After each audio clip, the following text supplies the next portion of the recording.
Hello, I'm Ollie. This is Criminally, where I talk about crime, pop, horror, that kind of thing. Today, probably a mix of all three, but I don't really know, because I'm going to do another round of Russian Roulette on my Kindle.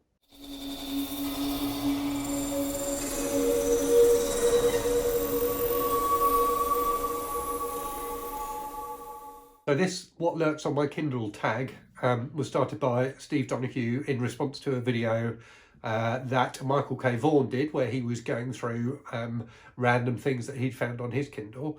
My take on it is slightly different in that and I've done a previous video on this, which you can check out if you're interested. So I just have the Kindle app open on my iPad, I scroll through with my eyes shut, pick a book, and then talk a bit about it. So the first video seemed to go down quite well with people, so I thought I'd have another go at it. Obviously there is a risk that I will end up picking randomly the same books that I picked last time, but I think that's a pretty small risk given that I've got, I think, about 1,500 books on my Kindle, and I think I talked through about 10 last time, so it's a less than 1% chance of me picking one of the same books again. So hopefully it won't happen, but if it does, hey, I'll just edit it out, I guess. So anyway, without further ado, let's go. Okay, so as last time, I've filtered the app to just show books rather than documents. It's not filtered between read and unread, so I may pick things I've read, but the majority, I think more than 2/3 of the books on here I haven't read yet, which is terrible. I need to sort that out. But yeah, anyway, without further ado, let's go with book one, and it is right. We have got Rules for Perfect Murders by Peter Swanson. I've got a feeling I had a Peter Swanson book last time. Let me go into the about this book and see if I can find the description and tell you about the book. So I purchased it in April 2021, so it's been stuck on here for a good 9 months. Right, here we go. Let me read you the blurb. A series of unsolved murders with one thing in common. Each of the deaths bears an eerie resemblance to the crimes depicted in classic mystery novels. The deaths lead FBI agent Gwen Mulvey to mystery bookshop Old Devils. Owner Malcolm Kershaw had once posted online an article titled My 8 Favourite Murders, and there seems to be a deadly link between the deaths and the list, which include Agatha Christie's The ABC Murders, Patricia Highsmith's Strangers on a Train, and Donna Tartt's The Secret History. That sounds like a lot of fun. I've got a feeling that I deliberately didn't read this book because one of the reviews I read for it said that it spoiled The Murder of Roger Ackroyd by Agatha Christie, which I've subsequently read, so I can read this now. And I have read all three of those books that are mentioned here, so The ABC Murders, Strangers on a Train, and The Secret History. So hopefully it won't spoil any other books for me, but that does sound like a fun book. I've yet to read any Peter Swanson, despite having absolutely tons. I think I've got pretty much all of his books on my Kindle. Right, let's move on to the next one. Okay, book two. I was terrible at keeping track of how many books I'd gone through last time, so I'm going to try and be a bit better this time. So this is book two, and it is The Frame Up by Megan Scott Molin. Okay, so this one I've had since the 2nd of April 2020, so quite a while. It sounds quite fun. So there are 3 books in this series, and it looks like I've got the first 2. So there's this one, The Frame Up, and then book 2 is called The Queen Con. Let me read you the blurb. It sounds good. By day she writes comic books. By night she lives them. M.G. Martin lives and breathes geek culture. She even works as a writer for the comic book company she idolised as a kid. But despite her love for hooded vigilantes, MG prefers her comics to stay on the page. But when someone in LA starts recreating crime scenes from her favourite comic book, MG is the LAPD's best and only lead. She recognises the golden arrow left at the scene as the calling card of her favourite comic book hero. The thing is, superheroes aren't real, are they? This sounds very similar to that last book in that it's a crime imitating art type story, which I do like. I do enjoy that sort of story. So yeah, this sounds pretty good. If anyone's read this one, let me know, because it sounds like a bit of a hoot. Okay, let's get scrolling again for book 3. And we have got The Poacher's Daughter by Michael Zimmer. Right, so I know nothing at all about this. I do not remember downloading it. Let's have a look at what Amazon tells me about it. So I bought this on the 1st of November 2018, and it has languished on my Kindle ever since. It's a Western by the looks of it, and it sounds quite good. So The Poacher's Daughter is an extraordinary story of betrayal and redemption set within an uncompromising landscape of raw brutality and unimaginable beauty. In 1885, young Rose Edwards is widowed by Montana vigilantes who hang her husband for an alleged theft, then burn her Yellowstone Valley cabin to the ground as a warning for her and others of her kind to quit the territory. Penniless and illiterate, yet fiercely independent, Rose begins a 2-year odyssey to revisit the land of her childhood, a land she once travelled with her father, an itinerant robe trader among the Assiniboines and Blackfeet. But the old ways of the hunter and trapper are disappearing as Europeans flood the ranges with vast herds of cattle. With an ageing roan gelding as her closest friend, Rose becomes a reluctant hero of an indigenous population as she stubbornly pushes back against the invading aristocracy. Well, that sounds really pretty good. It's only got 200 odd ratings on Amazon, so I'm wondering if it's like an independently published book. It certainly looks like it's small press rather than big press, but it is available on Audible as well. Yeah, again, if you've read that, let me know, because that sounds quite entertaining. Right, book 4, here we come. A bit of a scroll and stop. Oh, right, we've got one I've read here. So this is All Out War by Tim Shipman. Yeah, so this is a fantastic book. And is the first in, so this guy, Tim Shipman, who's a journalist, I think is planning to write 3 books about Brexit. So the first 2, so this is the first one, All Out War. The second one is Fallout. And the third one is yet to come. I assume he's writing it at the moment. But this one is about basically the run up to the Brexit referendum, how it was run as a campaign on both sides, and what a big shock it was when we regrettably, I would say, voted to leave the EU. The second book is about what happened next. So it's about Theresa May becoming Prime Minister and her struggles to try and get the Brexit legislation through Parliament. But yeah, this is a really, really good book. If you're interested in politics, particularly British politics, it's definitely worth a read. I've really enjoyed it. It's 650 pages, but really, really readable. Right, let's do a bit more scrolling and get book 5. Okay, oh, another one I've read. So this is One of Us is Lying by Karen McManus. Yeah, so this book is quite a lot of fun.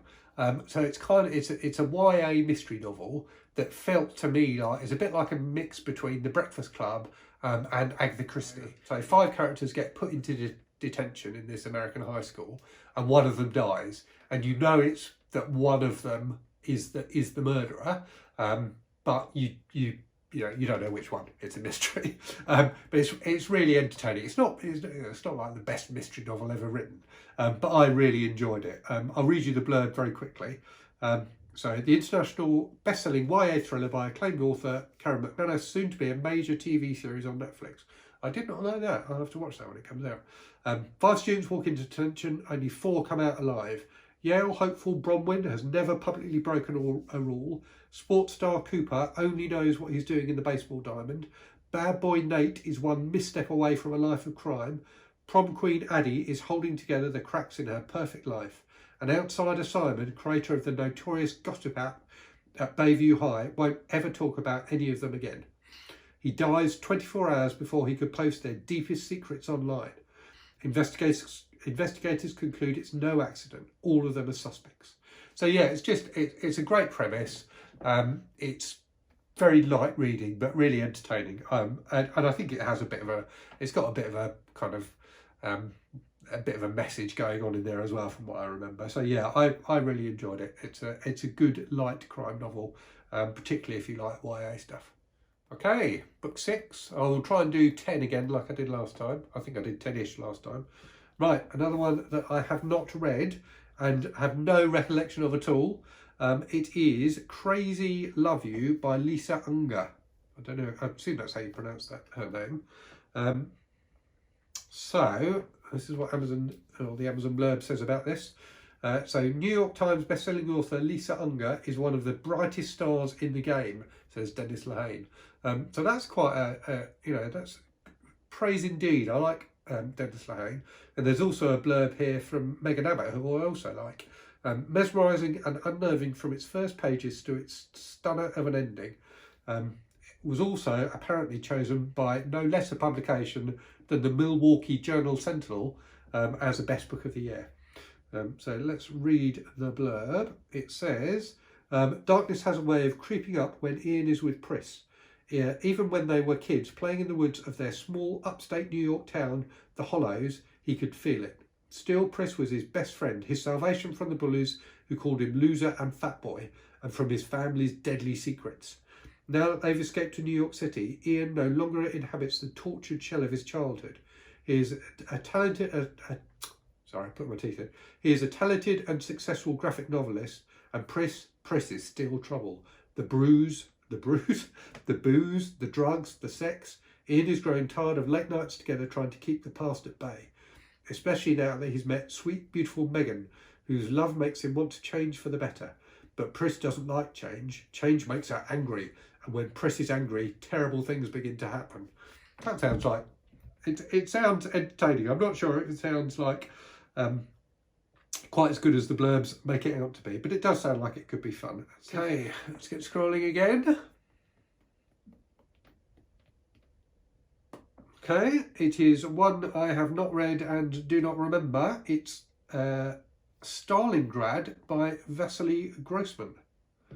Let's see what Amazon tells us about it. Apparently, according to the Observer, it's one of the greatest novels of the 20th century, which probably means it's difficult to read, which is probably why I haven't read it.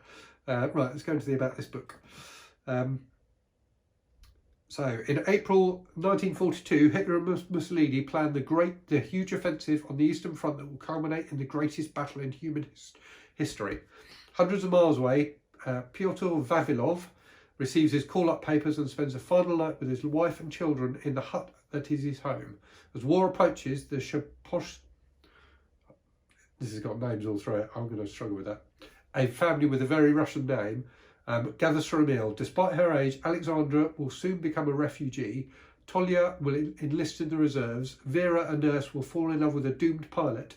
And Victor Strum will receive a letter from his doomed mother which will haunt him forever. I'm not going to read the whole blurb because it's really long, but this sounds good.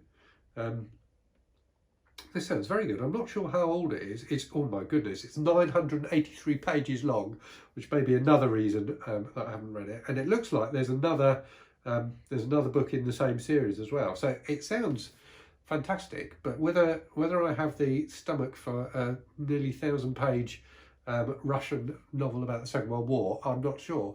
But I am thinking about, so one of the things I'm considering doing at the moment is when I finished my 100 book challenge, and don't have to try and get through as many books as I can as quickly as possible, I was thinking I might do a month where I only read mammoths. So this may be a contender for that. Right, let's go scrolling again. I think this is book 7 or 8. I've managed to lose count again. Okay, let's go in. And we have got No Country for Old Men by Cormac McCarthy, which I have not read. So if you've watched my video on All the Pretty Horses, you'll know that I'm not a huge fan of Cormac McCarthy. I think I read The Road years ago and really liked it, and subsequently have bought a bunch of his books on Kindle because they were cheap. And this is one I have not yet read. I've seen the film, and I thought the film was pretty good, but I didn't think it was as amazing as everyone else did. I'll read you the blurb anyway, in case you don't know the story. So, Llewellyn Moss, hunting antelope near the Rio Grande, stumbles upon a transaction gone horribly wrong. Finding bullet-ridden bodies, several kilos of heroin and a caseload of cash, he faces a choice. Leave the scene as he found it or cut the money and run. Choosing the latter, he knows, will change everything, and so begins a terrifying chain of events in which each participant seems determined to answer the question that one asks another. How does a man decide in what order to abandon his life? Right, I'll tell you what I'm going to do. Given that I had the main problems I had with it, All the Pretty Horses was down to Cormac McCarthy's prose, I'm going to read the first few lines of this and see if I get the same allergic reaction, or if it feels like something I might actually want to read. So we'll do the Would You Read More challenge. I sent one boy to the gas chamber at Huntsville, one and only one, my arrest and my testimony. I went up there and visited him with with him 2 or 3 times. 3 times. The last time was the day of his execution. I didn't have to go, but I did. I sure didn't want to. He killed a 14-year-old girl, and I can tell you right now, I never did have no great desire to visit with him, let alone go to his execution, but I'd done it. The papers said it was a crime of passion, and he told me there wasn't no passion to it. He'd been dating this girl, young as she was. He was 19. He told me that he had been planning to kill somebody for about as long as he could remember. Said that if they turned him out, he'd do it again. Said he knew he was going to hell. Well, actually, I'm quite enjoying that so far. That's the kind of... I'll show you. So this is like the kind of beginning bit, which is obviously written from the perspective of one of the characters. And then it then flips into a third person narrative, I think. So I'm just going to read this bit as well and see, because I suspect that the writing here is going to be the sort of writing I don't like. The deputy left Chigurh standing in the corner of the office with his hands cuffed behind him while he sat in the swivel chair and took off his hat and put his feet up and called Lamar on the mobile. So you see straight away there, we've got that thing that I complained about in my review for All the Pretty Horses, which is he did this and he did that and he did the other, and none of it really makes any difference to the story, but I'm going to tell you that he did all those things. Just walked in the door. Sheriff... Oh, and here we go straight into some dialogue without any punctuation to tell you it's dialogue, just to make it more confusing. So I think I may not read this one. Right, I've closed the Kindle up now, rather than just coming out of the book. Very good. Well done, Ollie. Great video. Right, let's keep going. Let's do another one. I'm going to call this book 8. It may be book 7, but I'm going to call it book 8. Okay, this is The Summer Book by Tove Jansson. I've read this book. It's fantastic. Okay, so yes, The Summer Book. So this is a really lovely book. So Tove Jansson, if you don't know the name, is the creator of The Moomins, the children's books, and there's famously a TV show and things like that. And this is a novel by her, which is absolutely lovely. Let me find the blurb and read that. So it's about a young girl visiting, I think, her grandmother on this island for the summer, and just about what happens. So it's just an incredibly sweet, gentle book. Really lovely. It's just you should all read it. It's a really, really sweet book. Completely counter the sort of thing I normally talk about on my channel, but really lovely. So let me read you the blurb. An elderly artist and her 6-year-old granddaughter while away a summer together on a tiny island in the Gulf of Finland. As the two learn to adjust to each other's fears, whims and yearnings, a fierce yet understated love emerges, one that encompasses not only the summer inhabitants but the very island itself. I thoroughly recommend this book. I don't normally gush about books, especially books that are sweet, but this book is really lovely, and you should definitely all read it. Okay, right. Assuming that was book 8, we've got 2 more to go.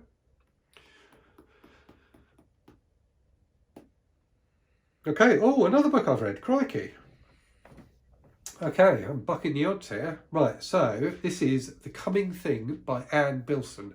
So Bilson is a film critic and novelist who has written some really great books. So her film criticism is brilliant, it's always very entertaining. But she's also written some really, really good horror novels. So her first book, which came out I think in the early 90s, is a book called Suckers, which is a vampire novel about kind of yuppie London, which is really great and got a lot of praise from Salman Rushdie at the time. Subsequently, all her books fell out of print, and she now self-publishes her books. And this one, I think, actually I got from Smashwords. So there's no Amazon Blurb, but I remember it quite well. So it's about a young woman who's pregnant and decides that she wants to have an abortion But then whenever she tries to go to a clinic to have the abortion, gets stopped by this mysterious group. And it's a very crazy book. All sorts of weird stuff goes on. It's quite comic at times, so very darkly comic, but very, very funny at times. And just, you never know why this series of like weird characters are trying to stop her having the abortion. When I say it has some similarities to Rosemary's Baby, you may get where I'm coming from. So it's almost like a sequel to Rosemary's Baby. Yeah, very entertaining, very funny horror novel, thoroughly recommended. Right, last book. Let's see what we get. It's another one I've read. So this one will be one that is better known to people on BookTube, I suspect. So it's Let the Right One In by a guy whose name I can never pronounce. John Alvide Lindquist. So you'll know this book and you may know the movie as well. So a fantastic vampire novel, very dark, very twisted, about a young guy who befriends a vampire. It's got some very, very dark themes in there. It definitely comes with trigger warnings. But a very, very well written horror novel, in my view, with a fantastic kind of revenge angle to it. It's got the kind of, a bit like Carrie in a way, it's got that kind of high school bullying with horrific revenge enacted on the bullies. But yeah, very, very entertaining book. Definitely recommended if you like horror. And as I think I've said in one of my other videos, I've got a ton of other books by this author which I really need to read, because this is the only book of his I've read, and I really enjoyed it. So definitely need to read more by him. I can't remember when I read this, but it was a long time ago. Might even have been before my son was born. So certainly, certainly more than 10 years ago. So yeah, definitely need to get to more by him. So hope you enjoyed that random tour through my Kindle. If you did, let me know in the comments. Let me know if you read any of these books, and let me know if you want me to do another video like this. They're quite fun to do, quite interesting for me, because as you've seen, I turn up books I've completely forgotten I had. So yeah, as always, hope you enjoyed it. Hope you are all safe and well, and I'll speak to you again soon. Cheerio.